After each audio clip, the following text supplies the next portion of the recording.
యెహోవాను స్తుతించుట మంచిది, మహోన్నతుడ నీ నామము కీర్తించుట మంచిది.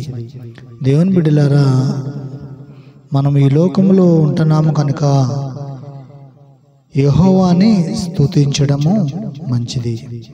ఎందుకు అనగా మన కోసము ప్రాణాన్ని త్యాగం చేసిన దేవుడు కనుక మనము యెహోవాని స్తుతించాలి, యెహోవాని ప్రేమించాలి.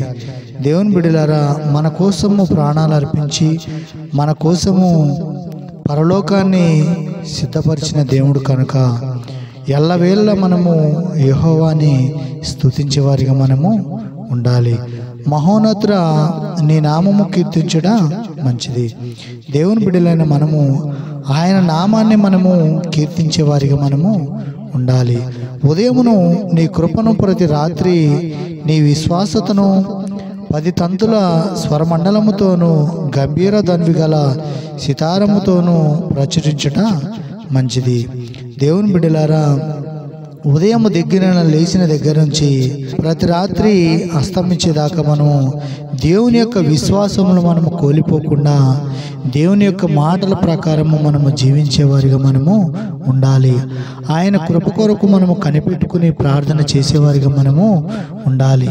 10 తంతుల స్వరమండలముతోనూ గంభీర ధ్వని గల సితారముతోనూ ప్రచురించుట మంచిది. దేవుని బిడ్డలారా, నడుచుకుంటూ వెళ్ళినప్పుడు దేవుని స్తుతించేవారిగా ఉండాలి. పనులు చేసుకున్నప్పుడు కూడా దేవుని స్తుతించేవారిగా మనము ఉండాలి.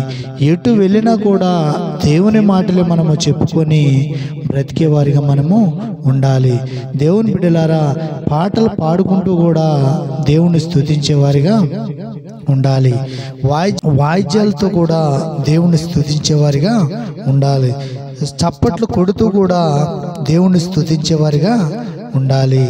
దేవుని బిడ్డలారా, ఎన్ని విధాలైనా సరే దేవుణ్ణి మనం విడిచిపెట్టకుండా, ఏ పని చేసినా కూడా దేవుణ్ణి మనము మర్చిపోకుండా దేవుణ్ణి స్తుతించేవారిగా మనము ఉండాలి. దేవుని బిడ్డలారా, ఏ కార్యం చేసినా కూడా మన అన్ని విషయాలలో కూడా దేవుడు మనల్ని సంతోషపెట్టేవాడిగా దేవుడు ఉంటాడు. నీ చేతి పనులను బట్టి నేను ఉత్సాహించుచున్నాను. దేవుని బిడ్డలారా, ఏ పని చేసినా కూడా దేవుని యొక్క ఆశీర్వాదం ఉంటుంది. ఎప్పుడు ఆశీర్వాదం ఉంటుంది? దేవుని యొక్క మాటల ప్రకారం మనం లోబడినప్పుడు, దేవుని పని మనము ఇష్టంగా చేసినప్పుడు, దేవుని పని మనము ప్రేమతో చేసినప్పుడు. దేవుని బిడ్డలారా, మంచి పనులు దేవునిలోనే దొరుకుతాయి కనుక దేవుని పనులు చేయడానికి మనం ఇష్టపడేవారిగా ఉండాలి. దేవుని స్తుతించడానికి మనం ఇష్టపడేవారిగా మనము ఉండాలి. యెహోవా నీ కార్యములు ఎంత దొడ్డివి, నీ ఆలోచనలు అతి గంభీరములు, పశుప్రాయులు వాటిని గ్రహింపరు.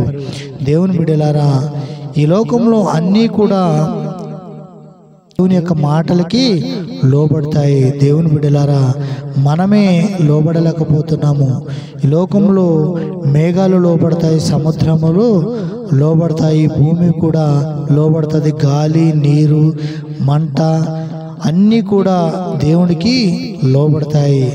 దేవుని బిడ్డలారా, దేవుని మాట అంటే మనము దేవుని మాటలు వినకుండా మన ఇష్టానుసారంగా మనము జీవించేవారిగా మనము ఉంటున్నాము.